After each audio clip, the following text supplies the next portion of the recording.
Bismillahirrahmanirrahim. Now we are going to look at the metabolism in the pharmacokinetics. So the third stage which we need to discuss is the metabolism. So just recall your mind. We have for here is GAT tract, and on this side is blood vessel. So our drug move in the intestine.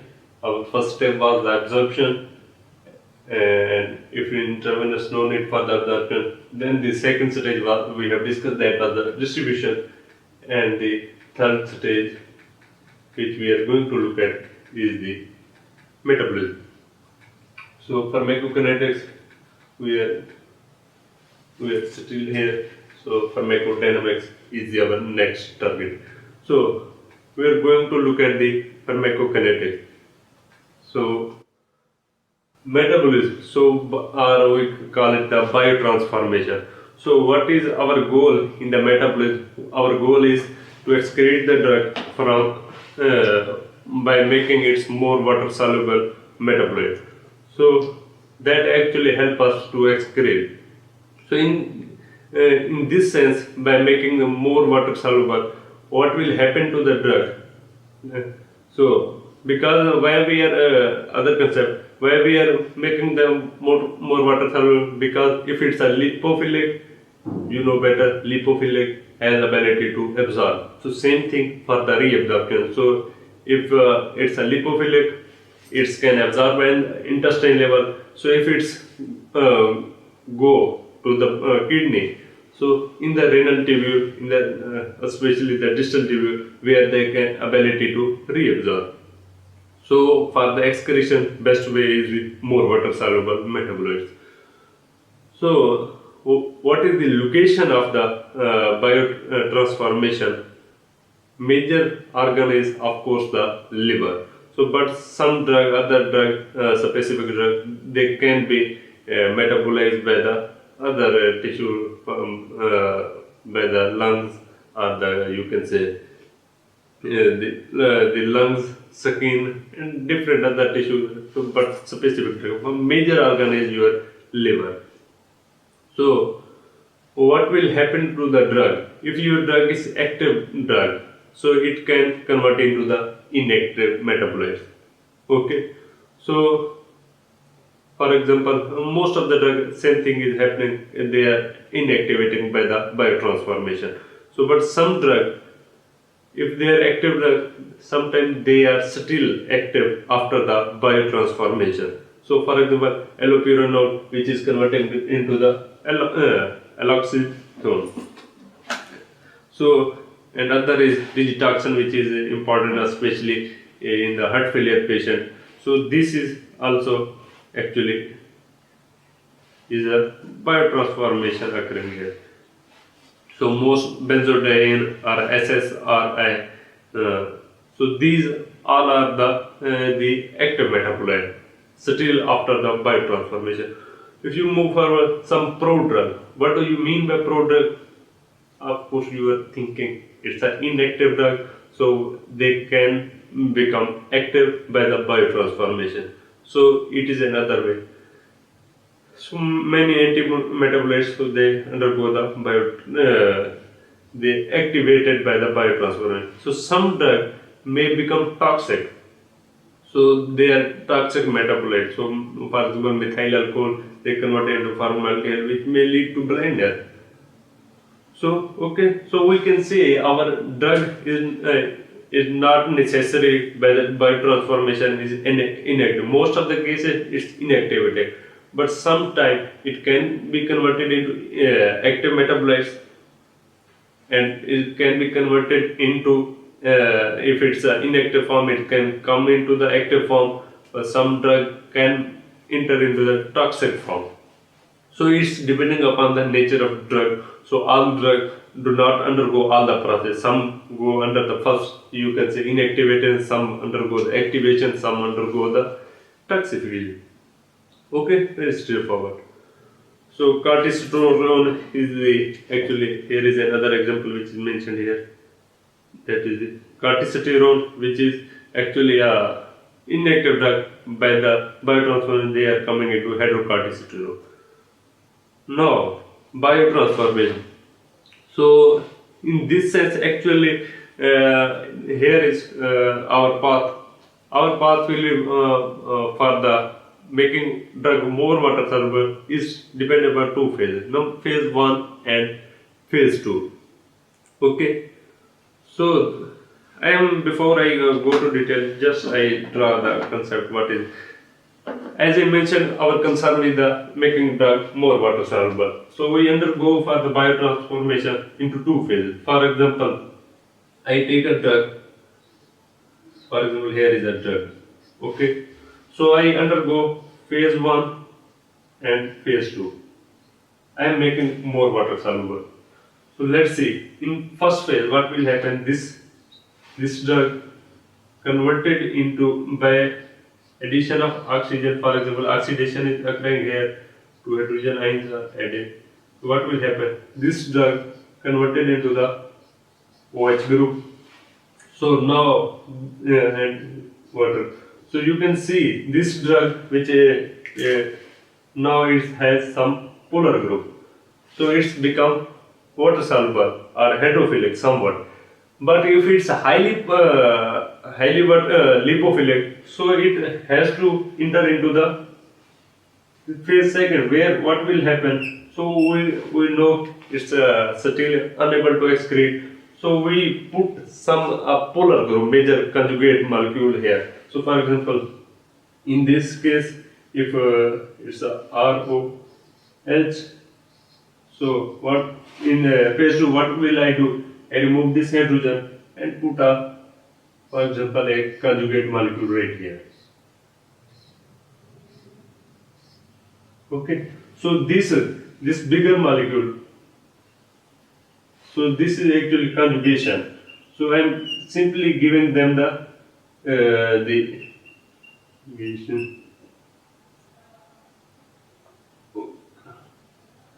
conjugation.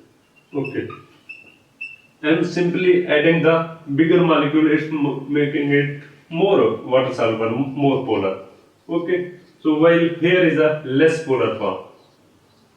So in some cases, it's not necessarily all of our drug undergo the your phase 1 and phase 2 this series. If for example, if a drug has already OH group, for example here, is there any need to go into phase 1? Of course not. If it already has a some other polar molecule, so it directly enter into the phase 2 and excreted.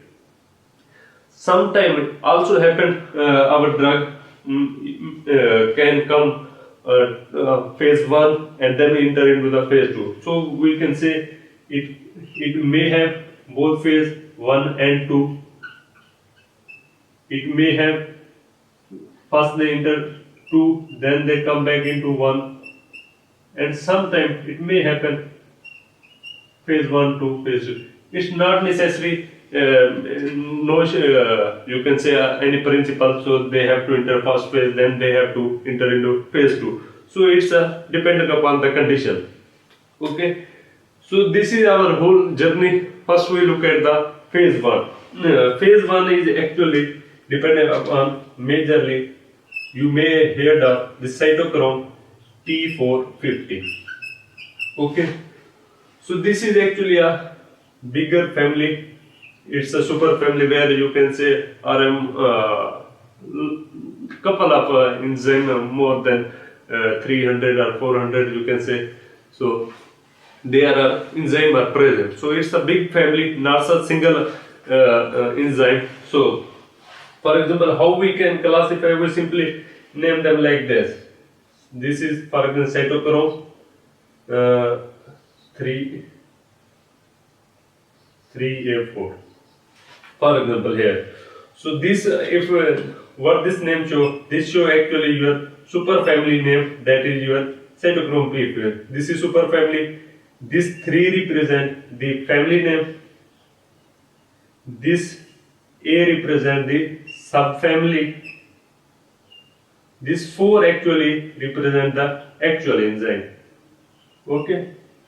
So in this way we classify this large number of the cytochrome P450 enzyme.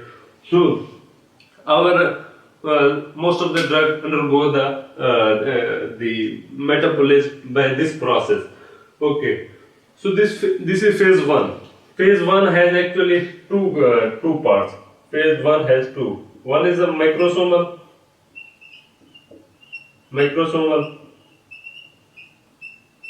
other is non-microsomal. Okay, so what does it mean? So those drugs which undergo the you can say oxidation or reduction or hydrolysis by the help of this cytochrome P450, mean they are P450 dependent. Okay, so they are the microsomal. The other which there is no need for cytochrome P450. So those you can say polar formation is the actually non-microsomal. Okay, so we first will look at the detail of somewhat the cytochrome P450 and microsomal and non-microsomal. Then we go into the phase two. Now the next concept which I want to share with this cytochrome P450. As I mentioned, most of drugs are metabolizing by this. Okay, so if I give an other drug which is increasing this synthesis of the cytochrome P450 enzyme, what will happen to the drug B? For example, here is a drug. Drug A is you have given which undergo the P450. Okay, they are metabolizing by the P450. If I give another drug, for example B, it affecting what they are, they're actually increasing the P450. What will happen to the drug A? If I ask you, you simply think it, of course, if they increase, mean their metabolism will be increased. And okay, so what will happen? Of course, their action will be duration of as they are more metabolized, mean easily excreted, mean their shorter action. If this be, for example, another drug, here is a C drug, which actually is doing what? They are, for example, they are decreasing this. If they decrease the P450, mean they are decreasing the metabolism. So as they decrease the metabolism, mean they are decreasing the duration, increasing the duration of action, mean they will stay in the body for longer period. So we need to, so drug B is considered as the inducer, drug C is considered as the inhibitor, mean they are inhibiting those enzymes which are which metabolize in the process. So this is the whole idea we need to look at in the although all these information are present here just to connect your mind. So let's look at our continue our journey. We were discussing the phase 1 and phase 2. As I mentioned, our phase 1 has two parts. One is the microsomal, other is the non-microsomal. So microsomal, which is cytochrome P450 dependent. So where actually we discuss the different process. For example, oxidation, three major process: oxidation, reduction, and the hydrolysis. These are the reaction which undergo in the microsomal part. While in the non-microsomal, where we discuss the hydrolysis, the monoamine oxidases, so and the alcohol metabolism. So these are cytochrome P450 independent. So they are dependent, they are independent. Why we call them a microsome? Because this P450 cytochrome P450 enzyme, they live in the smooth endoplasmic reticulum. They live like a microsome where they look like so. That's why we name them the microsomal and non-microsomal.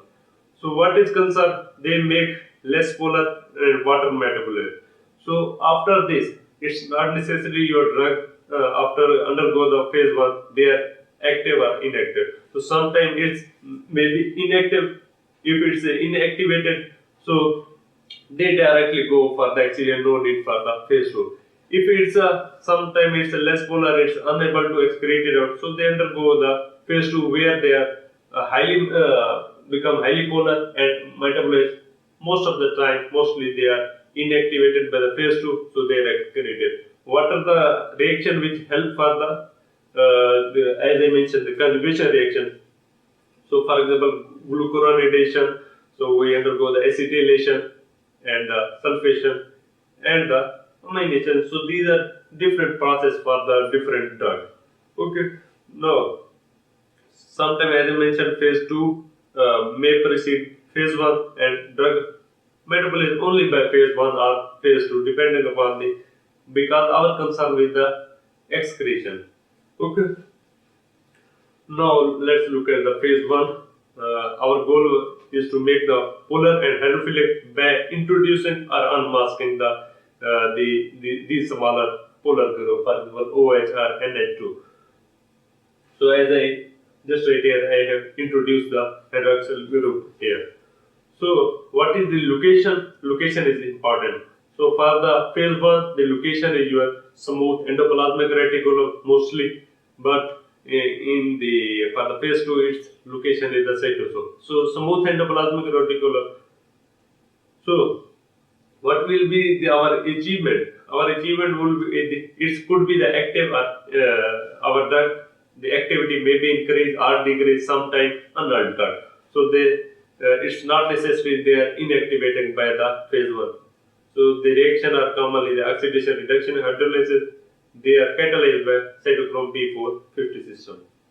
So as I mentioned, macrosomal and non-macrosomal. So we have covered this oxidation, reduction, hydrolysis. So this hydrolysis is actually by the esterase and amidase. So monoamine oxidase alcohol metabolism. Okay, so these are macrosomal. So major concept is the oxidation, reduction, hydrolysis. Let's see. So you can see here, here is the you can see is the smooth endoplasmic reticulum where you can see cytochrome P450 oxidase are present here. So you can see here the conjugation enzyme. While if the non-macrosomal where the enzyme for those are present in the plasma or in the cytoplasmic enzyme, xanthine oxidase, whatever. Okay. Now let's look at the cytochrome P450 oxidases. What are those? So their most important metabolizing enzyme, as I mentioned, is require oxygen and NADH for their action. So we look at because it's a biochemistry. So if you are interested, I will discuss. So there, as I mentioned, it's a big family. So their family, subfamily, gene, and family. So cytochrome people 3A and 2C and 3D. So these are most important families and subfamily you can say. Okay. So we generally we mention these like that type and which is preceded by 3 letters. So you can see here.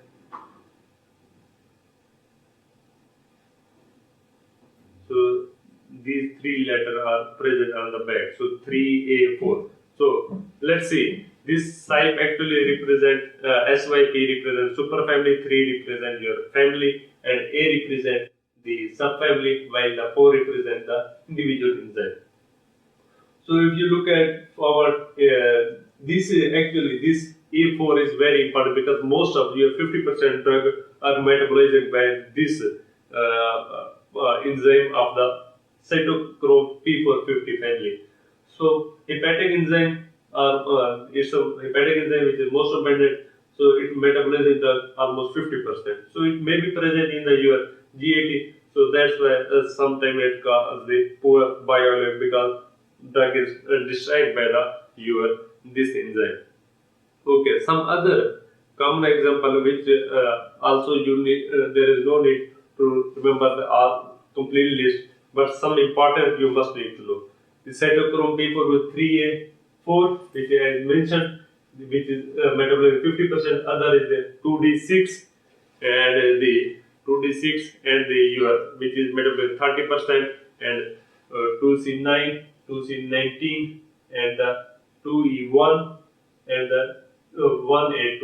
So these are very important. So let's look at the macrosomal. We have, as I mentioned, oxidation, reduction, hydrolysis.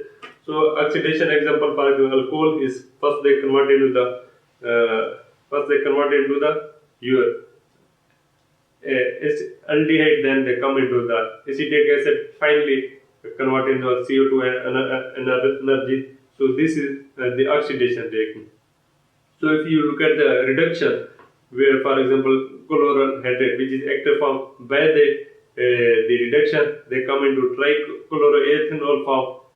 So because here is the acidic form, so then they come into the ethanol form, and which is more active form. So this is reduction. If you look at the hydrolysis, especially for the acetylcholine, and here is acid, they come into acidic form and break into the two form, acetic acid and the choline, because it's the acetate and choline. Okay. So some other example for the hydroxylation and dealkylation and S-oxidation. So these are all are example of your oxidation step. So you can see here. Okay. So 15. So hydroxylation and the dealkylation and S-oxidation. So these are part of the oxidation which is under by the macrosomal enzyme. So for example, phenytoin, which is going to convert a hydroxyphenytoin, codeine, which is going to convert morphine, cimetidine into cimetidine sulfur toxide. So these examples not to memorize, just to connect your mind, because lecture is empty if I don't put these example in the lecture. So just understand what is heterosomal. Now let's look at the non-macrosomal hydrolysis, which is especially occur by the estases and amidases, while the monoamine oxidases mean they are amine dependent. So if you look at the other, that is the alcohol metabolism. So just need to look at what is important. You must need to do. So hydrolysis is the addition of water molecule with the subsequent bond. So actually these esterases and amidases help us the addition of water and with the bond breakage. So bond is broken by these are the monoamine oxidase, as the name represents. So they are amine dependent. So if it's these amine could be endogenous or exogenous. Endogenous amine example are dopamine, norepinephrine, serotonin, or the exogenous, for example, tyramine. So they all are oxidized by the this in there. For the alcohol metabolism, as they you know better, so alcohol first they come into the aldehyde form. So then after they go into the acidic form by the these whole process are occurring by the dehydrogenase enzyme. Okay. So you can see just example for oxidation and reduction and the hydrolysis. For example, phenytoin, warfarin, how they are oxidation occur. Oxidation means addition of water molecule or removal of hydrogen, a proton or the electron. Okay, so let's see. So the oxidation here. So you have added the hydroxyl group right here. Okay, for the reduction, for example, the clonazepam and dantrolene. So some reaction are important for some drugs, some reaction are important for the other drug. So reduction for this. So for example, RNO2 is converting it by the addition of water molecule. What is happening? They are converting into the RNH2 form. So this is reduction. Okay, so you can see hydrogen is coming right here. Hydrolysis, procane, succinyl, choline. So there is important for the hydrolysis means simply as you add the water molecule, what will happen? This molecule will break into two pieces. So RCOOH and ROH. Two molecule has been given. Okay, so these are some example of now inducer and the inhibitor. As I mentioned, inducer are what which they increase the synthesis of your cytochrome P450. So as they increase the macrosomal enzyme synthesis, what will happen? Our metabolism will increase. As the metabolism increase, means duration for the action will be decreased. So while the example are carbamazepine, rifampicin, smoking. While the non-macrosomal, the inhibitor, they actually decrease the macrosomal synthesis. Vice versa will happen, means metabolism will decrease, but the duration of your action is going to increase. So this is some clinical important, mean if a duration of action mean its metabolism decrease, mean your drug is living in your body for longer period. It may lead to some toxicity. So in the inducer, what will happen? Mean your duration of action is decreased, mean as your actual problem is not solved, because it's as the other drug which is metabolizing the for example B drug is metabolizing A drug, mean their duration of action is for the shorter period, mean actual issue is not resolved. Okay, so oral for example in the common example which you come and see oral anticoagulant or oral hypoglycemic oral contraceptive, so their duration of action is decreased by these common example are smoking or FMFPC or carbon.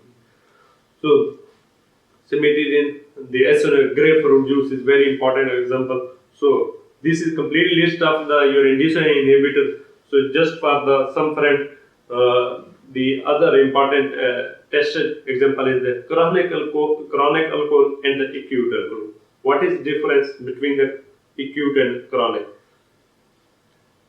Acute is in the early stage, while the chronic is mean it's addicted for the longer period. So chronic alcohol cause the induction. So because they are actually increasing the macrosomal enzyme synthesis. So just need to don't confuse with the chronic alcohol and the acute alcohol condition. In the acute alcohol early condition, they are affecting the cytochrome P450, so they are actually decrease the synthesis. But as the time continues, he continues the taking this mother of all end uses alcohol, so they affect the cytochrome P450. They actually act like the inducer. So for some mnemonic, for some friend who want to understand the inducer, and for some example which is commonly you need to know at least. So for some passing example, GPRS cell phone for the inducer. G represent grazophilin and P represent phenotine and reformapicin, and the S smoking. C represent actually carbamazepine, and PH represent phenobarbital. While the inhibitor, just vitamin K cannot cause enzyme inhibition. For example, V represent valproate, K represent ketoconazole, and C is cimetidine, and the E represent erythromycin, and I represent isoniazid. So these are some common examples. So for the okay, now let's look at the phase 2 reaction. I think phase 1 we have a lot of concepts we have covered. Now in the phase 2, as I mentioned, if the drug is your is sufficient lipophilic, so in those cases we go for the second phase by the conjugation. Conjugation, for the conjugation we need actually transferase enzyme. So transferase enzyme do what? They actually add this endogenous substrate, different substrate. They add endogenous substrate for glucuronidase, acetate, amino acid, sulfate. So they add this bigger molecule with the drug. So they become highly polar and highly hydrophilic. So they can be easily excreted out. Okay. So what is the location? The location is the cytosol. For the phase 1, the location was the endoplasmic reticulum. So what is the achievement? Most of the time we actually inactivate the metabolite, so that's why it can be excreted easily. The reaction which is glucuronidation, acetylation, sulfation, all these are the conjugation reaction. So let's see. In this example, for the aspirin, the both phase 1 and phase 2. For example, here is aspirin. So they enter both phase 1 and phase 2. Here is aspirin molecule, you can see. So in the first step, what will happen, as you know better, so the oxidation reaction is going to happen. So hydroxyl group attach, so they form the salicylic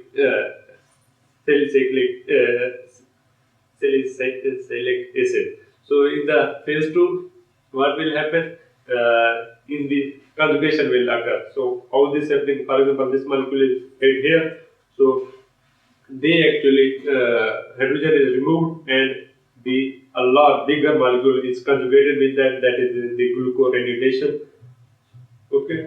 So this bigger molecule is attaching with it. So this is your glucuronidase is adding with your this is so it can be easily excreted out. Okay, so sometimes phase 2 may precede phase 1, as I mentioned, drug metabolism. Some drug only by phase 1, some may be by phase 2. No, you can see some conjugation reaction. One very important is your glucuronidation and the glutathione conjugation. So they all occur, as I mentioned, OH or COH, Na2 different. So our red group, if they are present, so they undergo the glucuronidation. Glutathione for the epioxide and organic halide, acetylation for Na2SO, SO2Na2 OH group. So the acetylation, if these group are present in the drug, so they can be acetylized. So for the amino acid, COOH should be present. For the methylation, Na2SO2 Na2OH group should be present.